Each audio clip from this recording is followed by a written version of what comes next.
बिस्मिल्लाहिर्रहमानिर्रहीम अस्सलाम वालेकुम। मैं आपका वीर दोस्त गुलाम मुर्तज़ा, तुसी वेख रहे मुर्तज़ा टीवी। मेरे चैनल में सबसक्राइब करो, नाल एक बैल का बटन वो भी ओके करो क्योंकि हर वीडियो मेरे दोस्तों वीरां लई जल्दी जल्दी पहुँच सके। मैं कल दोस्तों को एक मैसेज दिता सी, मैं 35-36 झोटियां खड़ियां ने। मेरे एक दोस्त सी, बड़ा प्यारा दोस्त है, उन्हें बड़े शौक नाल झोटियां पाइयां सन। कई मैं लैके दित्तियां सन, बड़ियां आला किस्म दियां नीली दियां झोटियां ने ते कुछ सेल कर दित्तियां ने। तकरीबन 35-36 झोटियां इस टाइम खड़ियां ने। तो मैं दोस्तों को कल भी मैसेज दिता सी, बहुत खुश खबरी है। कोई 10 लवे 20 लवे, कोई सारियां लेना चाहे इंशाल्लाह लैके देंगा, प्यार मुहब्बत भी करावांगा।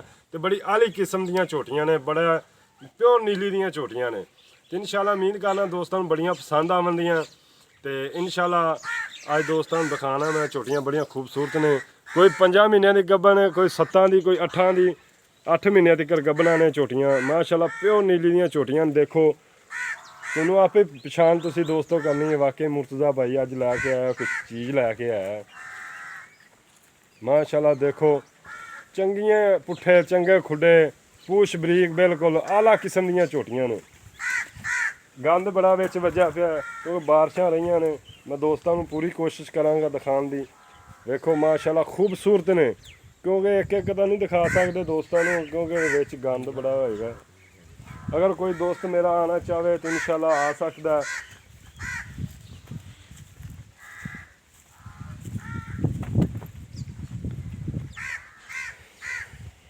अगर मेरे तमात लेना चाहता है मैं हाज़र हाँ इंशाल्लाह।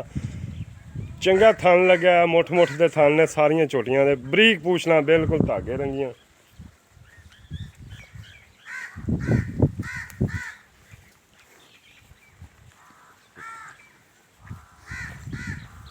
माशाल्लाह खूबसूरत झोटियां ने। सान भी विच रखा सी, बड़ियां आला किस्म दियां झोटियां पाइयां सन।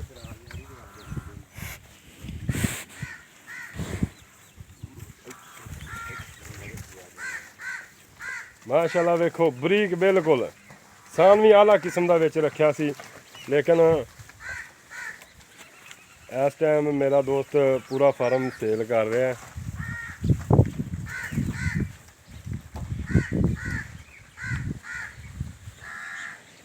क्योंकि एक एक दिखाइए बड़ा टाइम लग जाने।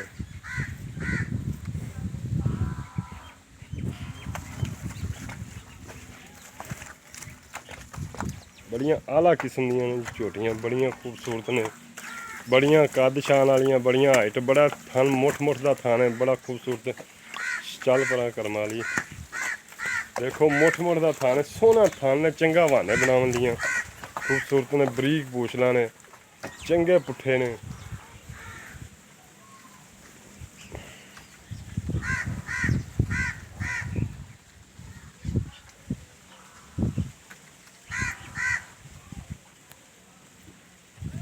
लंघा किधर गल नहीं बड़ा वजह पर छाल किधरे मारी गई है, इतों तो नहीं लंघा जाए।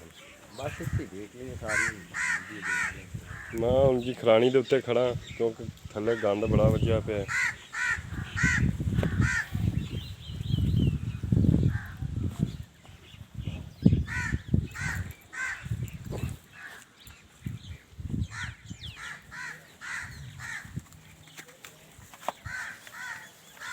देखो जी चंगे थान बहाने, चंगे विरल ने, बड़ी शान वाली झोटियां लिया सन, बड़िया खूबसूरत। देखो जी चंगे थान, चंगे बहाने बनावन दियां जी।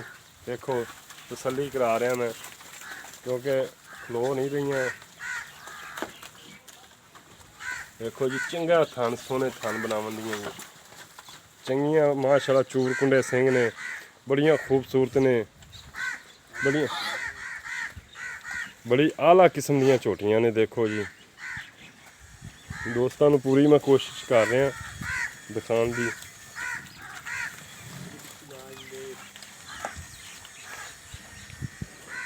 माशाल्लाह जी नीली दे बटन भी लगे हुए हैं, आला किस्म दियां, चंगा बहाना बनावेगी झोटी।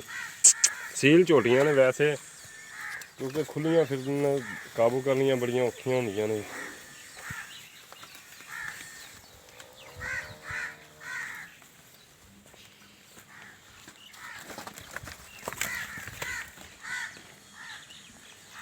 आला किस्म दियां झोटियां ने।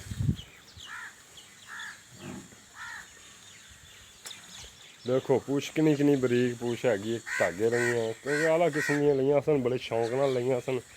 ਲੇਕਿਨ ਕੋਈ ਮੇਰਾ ਦੋਸਤ ਕੋਈ ਸਿਸਟਮ ਬਣਾ ਰਿਹਾ, ਉਸ ਵਜ੍ਹਾ ਤੋਂ ਕੋਈ ਕਾਰੋਬਾਰ ਐਸਾ ਕੋਈ ਬਣਾ ਰਿਹਾ, ਉਸ ਵਜ੍ਹਾ ਤੋਂ ਸੇਲ ਕਰਨਾ ਚਾਹੁੰਦਾ, ਕਿਉਂ ਬੜੇ ਸ਼ੌਂਕ ਨਾਲ ਫਾਰਮ ਬਣਾਇਆ ਸੀ।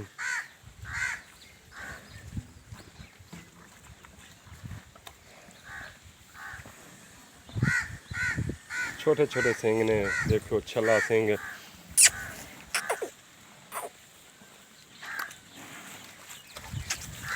ਚੰਗੇ ਥਣ ਛਣ ਲੱਗੇ ਹੋਏ ਨੇ ਝੋਟੀਆਂ ਨੂੰ, ਖੂਬਸੂਰਤ ਨੇ। ਲੰਘਿਆ ਟੱਪੇ ਨਹੀਂ ਜਾਂਦਾ ਜੀ। ਓਏ ਗੱਬ ਚੀਜ਼ ਬੜੀਆਂ ਚੰਗਾ ਥਣ ਛਣ ਨੇ।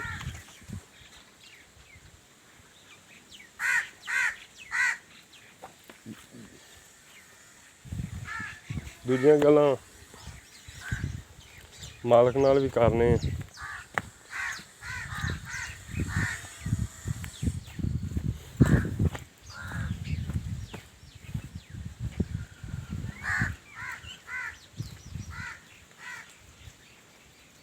ਦੇਖੋ ਜੀ ਬੜਾ ਸੋਹਣਾ ਥਣ ਲੱਗਿਆ ਹੈ। ਦੂਜੀਆਂ ਗੱਲਾਂ ਮਾਲਕ ਨੂੰ ਪੁੱਛਣੇ। अस्सलाम वालेकुम जनाब। वालेकुम अस्सलाम। की हाल चाल है भाईजान? अल्हम्दुलिल्लाह। क्योंकि मेरा कैमरामैन नहीं हैगा, वो सुना सब खैर मेरे। अल्लाह दा शुक्र। अच्छा भाईजान थोड़े 2-3 फार्म ने माशाल्लाह, बड़े खूबसूरत फार्म ने ते भाईजान ये दसो भी की वजह क्यों सेल करना चाहते जे, की चक्कर बनया तुहानू? बड़े शौक नाल तुसी झोटियां लईयां सन। ਅਸੀਂ ਭਾਈ ਮੱਛੀ ਦਾ ਫਾਰਮ ਬਣਾ ਰਹੇ ਹਾਂ ਤਾਂ ਇਹਨਾਂ ਨੂੰ ਸੇਲ ਕਰ ਦੇते हैं। अच्छा मच्छी ਦਾ ਫਾਰਮ ਬਣਾ ਰਿਹਾ ਜੀ। ਇਹ ਕਿਹੜੀ ਨਸਲ ਦੀਆਂ ਨੇ, ਕੋਈ ਮਾੜਾ ਮਾਲੂਮਾਤ ਦੇ ਸਕਦੇ? ਮੁxtਲਿਫ ਨਸਲਾਂ ਦੀਆਂ ਨੇ, ਨੀਲੀ ਦੀਆਂ ਜ਼ਿਆਦਾ ਨੀਲੀ ਦੀਆਂ ਨੇ, ਅੱਛਾ ਕੋਈ ਰਾਵੀ ਦੀਆਂ ਨੇ। ਅੱਛਾ ਹਾਂ ਕਈ ਨੀਲੀ ਰਾਵੀ ਮਿਕਸ ਹੈਗੀਆਂ ਨੇ। ਅੱਛਾ ਹਾਂਜੀ। ਅੱਛਾ ਇਹਨਾਂ ਦੀ ਕੋਈ ਡਿਮਾਂਡ ਡਿਮਾਂਡ ਇਹਨਾਂ ਦੀ ਜਨਾਬ ਜਦੋਂ ਕੋਈ ਵੇਖੇਗਾ ਝੋਟੀ ਜਿਸ ਤਰ੍ਹਾਂ ਦੀ ਕੋਈ ਲਵੇਗਾ ਉਸ ਤਰ੍ਹਾਂ ਦੀ ਡਿਮਾਂਡ ਹੈ। ਅੱਛਾ ਕੋਈ ਅੱਛੀ ਹੈ, ਕੋਈ ਜ਼ਿਆਦਾ ਕੀਮਤ ਵਾਲੀ ਹੈ, ਕੋਈ ਘੱਟ ਕੀਮਤ ਵਾਲੀ ਹੈ। ਅਗਰ ਕੋਈ ਸਾਡੇ ਨਾਲ ਮੁੱਟੇ ਦਾ ਸੌਦਾ ਕਰਸੀ ਅਸੀਂ ਉਸ ਹਿਸਾਬ ਨਾਲ ਉਹਨਾਂ ਦਾ ਰੇਟ ਕਰ ਲੈਂਦੇ। ਅੱਛਾ ਆਪਣਾ ਨੰਬਰ ਤਾਂ ਬੋਲ ਦੋ। 0341 720 94 ਦੁਬਾਰਾ ਫਿਰ ਦੱਸ ਦਿਓ। 0341 720 94 ਠੀਕ ਹੈ, ਅਗਰ ਕੋਈ ਦੋਸਤ ਕਰੇਗਾ ਰਾਬਤਾ ਤਾਂ ਫਿਰ ਤੁਸੀਂ ਉਹਦੇ ਨਾਲ ਗੱਲਬਾਤ ਕਰੋ। जनाब। ठीक है इंशाल्लाह। उम्मीद करना इस वीडियो पसंद आएगी। अगर कोई दोस्त मेरे नाल रबता करना चाहे मेरे नाल कर सकता है। मेरा फ़ोन नंबर है 0344 69 80 676। व्हाट्सएप नंबर भी है, ईमो नंबर भी है। एक जायज़ का नंबर है 0306 96 19 664। मेरे दोवें नंबर ऑनलाइन ने। अगर कोई भी दोस्त झोटियां ख्वाहिश रखता हो, अगर मेरे नाल रबता कर सकता है, इंशाल्लाह आप फुल प्यार मुहब्बत करावांगे। इजाज़त दो, मिलने अगली वीडियो से। पाकिस्तान जिंदाबाद। अल्लाह हाफ़िज़।